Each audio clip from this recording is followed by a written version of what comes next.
মোহাম্মদ মুস্তাহিন প্রশ্ন করেছেন, সন্তানের বিছানা পৃথক করার সঠিক বয়স কত? সন্তানের বিছানা পৃথক করার সঠিক বয়স হচ্ছে 7 বছর।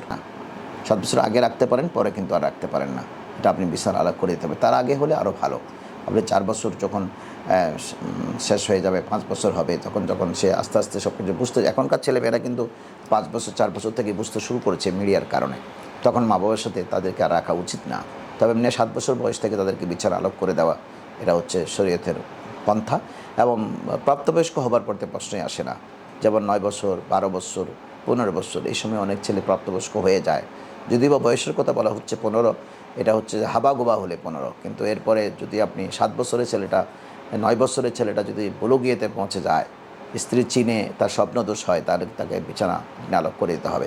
কিন্তু 7 বছর থেকে তার বিছানা অবশ্যই আপনি তাকে আলাদা করে দেবেন। তার আগেও যদি সে বেশি ছটপটে হয়ে যায়, সে যদি আপনাকে ডিস্টার্ব করে, তাহলে কিন্তু তাকে বিছানার নিচে আলাদা বিছানা বিছিয়ে দিয়ে রাখবেন। মা বাবা খাটের উপর আছেন, তার জন্য আলাদা খাট নেবেন, অথবা নিচে বিছানা করে দিয়ে সে থাকবে।